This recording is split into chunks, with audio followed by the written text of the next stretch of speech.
السلام علیکم ناظرین حضرات، ویڈیو کو لائک کریں، چینل کو سبسکرائب کریں اور بیل آئیکن کو بھی دبا دیں تاکہ آپ کو ہماری آنے والی ویڈیو کی نوٹیفیکیشن ملے۔ میرے پیارے آقا صلی اللہ تعالی علیہ وسلم کے پیارے دیوانوں، یہ بھولنے کی فطرت اللہ نے عطا کی ہے، یہ بھولنے کی عادت اللہ نے عطا کی ہے، لیکن انسان اپنی عادت کا مس یوز کرتے ہوئے، اپنی عادت کا غلط استعمال کرتے ہوئے، اللہ نے اس کو بھولنے کی عادت تو اس لیے عطا کی تھی تاکہ وہ غموں کو بھول جائے اور مسکراہٹوں کے اندر اپنی زندگی کو گزارے، وہ حادثات کو بھول جائے اور اپنی زندگی کو خوشیوں کے اندر گزارے۔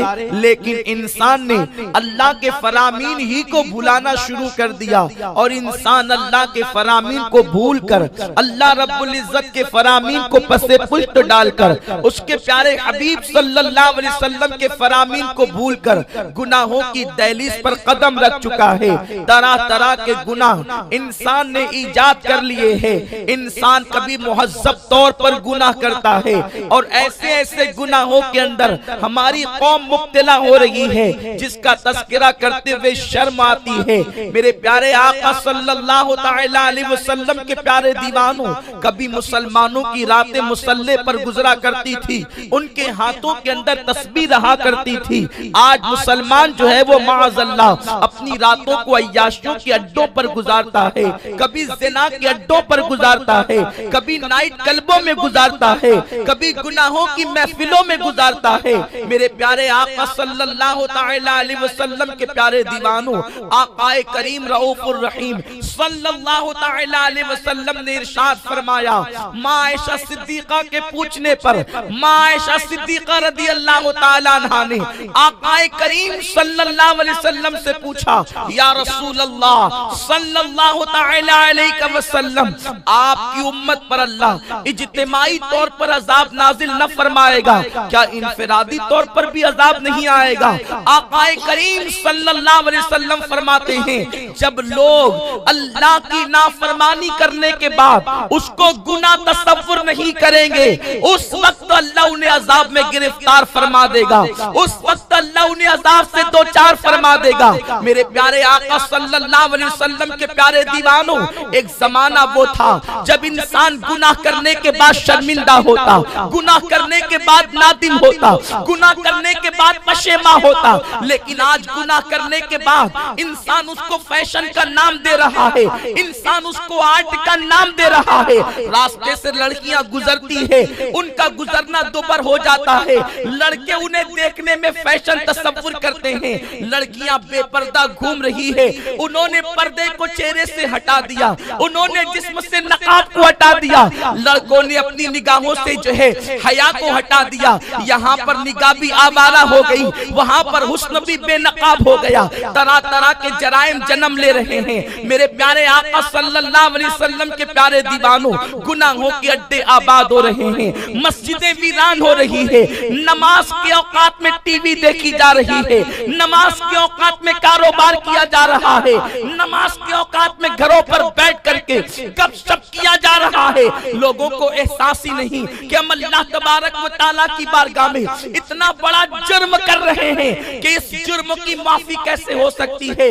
آقا کریم صلی اللہ علیہ وسلم نے فرمایا، جس نے ایک وقت کی نماز جان بوجھ کے ترک کر دی، قیامت کے دن کے لیے اس کے ساتھ میرا کوئی وعدہ نہیں ہے۔ آقا یہاں تک فرماتے ہیں، جس نے ایک وقت کی نماز جان بوجھ کے ترک کر دی، وہ میری ذمہ داری سے باہر نکل گیا۔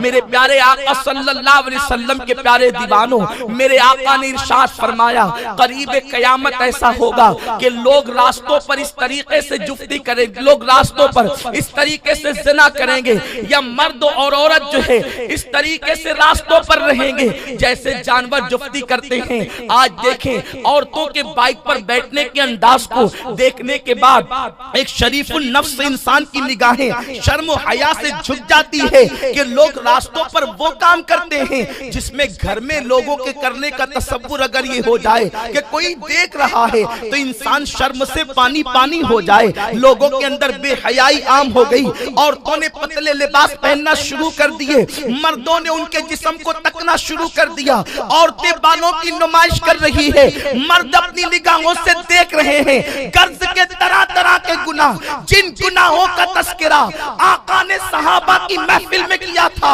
اے میرے صحابہ، ایک زمانہ آئے گا عورتیں کپڑے پہن کر بھی ننگی رہے گی. تو صحابہ نے منہ پر ہاتھ رکھ کر تہجد کیا تھا. کیا آقا ایسا بھی ہوگا؟ آقا کریم نے فرمایا ہاں. صحابہ نے پوچھا یا رسول اللہ، کپڑے پہن کر کوئی ننگا کیسے رہ سکتا ہے؟ آقا نے ارشاد فرمایا اتنے باریک اور پتلے لباس پہنیں گے کہ کپڑے پہننے کے بعد بھی ان کا جسم نظر آئے گا. اتنا تنگ اور چست لباس پہنیں گے کہ کپڑا پہننے کے بعد بھی ان کا جسم نظر آئے گا. بے حیائی اور بے حیائی ہے. لوگوں نے اپنی زندگی کو دنیا کے اندر قرار گاہ سمجھ لیا ہے. میرے پیارے آقا علیہ السلام کے پیارے دیوانوں، اگر تھوڑی سی دولت مل جائے گناہوں کے اڈے نظر آتے ہیں. اگر تھوڑا سا مال مل جائے عیاشیوں کے اڈے نظر آتے ہیں. اللہ اکبر. جس قوم کا مزدور بھی عیاش ہو جائے اور جس قوم کا مالدار بھی عیاش ہو جائے، وہ قوم زمین پر عزت کے ساتھ جینے کا حق نہیں رکھتی. اس قوم کو زمین سے مٹا دیا جاتا ہے، اس قوم کو زمین سے تباہ کر دیا جاتا ہے. میرے پیارے آقا علیہ الصلوۃ والتسلیم کے پیارے دیوانوں، دنیا کے ممالک کے اندر یہ گرتی ہوئی لاشیں، یہ اٹھتے ہوئے جنازے، یہ بچوں کی آہیں تمہیں دعوت فکر دے رہی ہے. گناہوں کے اڈوں کو آباد کرنے والوں، اگر تم گناہوں کے اڈوں کو آباد کرو گے، خدا خانے کو ویران کرو گے، تو تمہارے گھر بھی آباد نہ رہ جائیں گے. میں بد دعا کرنے نہیں آیا، میں تو دعا دینے آیا ہوں. لیکن یہ حقیقت ہے، جب قوموں نے گناہ کیا ہے تو ان کی زندگی ان سے چھین لی گئی ہے، ان کے گھروں کو ویران کر دیا گیا ہے. یہ دنیا میں ہمیشہ نہیں رہنا ہے. نرم نرم گدوں پر سونے والوں، قبر پر سونا تو یاد کرو. اپنے آرام دہ بستر پر نمازوں کو قضا کرنے والوں، قبر کی وہ رات کو یاد کرو جو پہلی رات قبر کی ہوگی. نہ کسی دوست کا ساتھ ہوگا، نہ ماں کی شفقتیں ہوگی، نہ باپ کا پیار ہوگا. اس وقت تو دائیں بھی مٹی ہوگی، بائیں بھی مٹی ہوگی، آگے پیچھے مٹی ہوگی، مٹی ہی مٹی ہوگی. اعمال اچھے ہوں گے تو خیر ہے، ورنہ وہاں تو بچھو ہوں گے، وہاں تو سانپ ہوں گے، وہاں تو حشرات الارض ہوں گے، وہاں تو زمینی کیڑے ہوں گے. یہاں چونٹی کاٹ لے تو پریشان ہو جاتے ہو، وہاں بڑے بڑے بچھوؤں کا ڈنک ہوگا. وہاں کے لیے کیا تیاری کی ہے، وہاں کے لیے کیا انتظام کیا ہے. میرے پیارے آقا صلی اللہ علیہ وسلم کے پیارے دیوانوں، یاد رکھیں، دولت کو دیکھ کر کے عیاش نہ ہو جانا، رب کو فراموش نہ کر دینا، اس کے محبوب کے احکامات کو پیٹ کے پیچھے نہ ڈال دینا. دولت دیکھ کر یہ تصور کرنے والوں کہ ہمیں کوئی روکنے والا نہیں ہے. کیا خیال ہے آپ کا؟ سکندر اعظم کے بارے میں لوگوں کو غلط فہمی ہے. سکندر اعظم کسی بوڑھے انسان کا نام تھا؟ نہیں. سکندر اعظم جو ہے وہ 356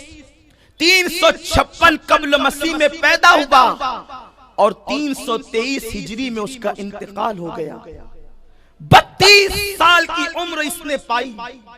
اس کا باپ یونان کے چھوٹے سے شہر کا بادشاہ تھا. باپ کے انتقال کے بعد سکندر اعظم نے پوری دنیا پر حکومت کرنے کا خواب دیکھا. آپ کو حیرت ہوگی، مورخین حیران ہیں. 32 سال کی عمر پانے والا یہ نوجوان، 32 سال 8 مہینے کی عمر پانے والا یہ نوجوان، اس نے 16 یا 17 سال کی قلیل مدت میں آدھی سے زیادہ دنیا کو فتح کر لیا. امریکہ میزائل کے باوجود یہ نہیں کر پا رہا ہے. دنیا کی سپر پاور دوسرے ممالک کو قبضے میں نہیں کر پا رہی ہے، لیکن گھوڑے کے زمانے میں، کھچر کے زمانے میں اس نے صرف اور صرف 16-17 سال کی قلیل مدت میں آدھی سے زیادہ دنیا کو فتح کیا. اور جب یہ بابل کے مقام پر آیا، عراق کا یہ پرانا شہر ہے، اس کو ٹائیفائڈ کا مرض ہوا اور ٹائیفائڈ کے مرض کے اندر یہ 8 دن تک بیمار رہا. اس نے کہا کہ شاید اب میں دنیا سے جانے والا ہوں، دنیا سے کوچ کرنے والا ہوں۔ طبیبوں نے کہا آپ کو ایسا مرض تو نہیں ہے جس مرض میں لوگوں کو موت آتی ہے، لیکن 8 دن کی قلیل مدت کے اندر وہ بیمار رہا اور 32 سال 8 مہینے کی عمر میں وہ جوانی کے عالم میں دنیا سے چل بسا۔ آدھی سے زیادہ دنیا کو فتح کرنے والا جب جوانی میں موت کے گھاٹ اتر سکتا ہے تو اپنی دولت پر ناز کر کے اترانے والوں، اللہ کی نافرمانی کرنے والوں، تم کتنے دن تک کے زمین پر عزت کے ساتھ جیو گے؟ کتنے دن تک کے اپنے مال کا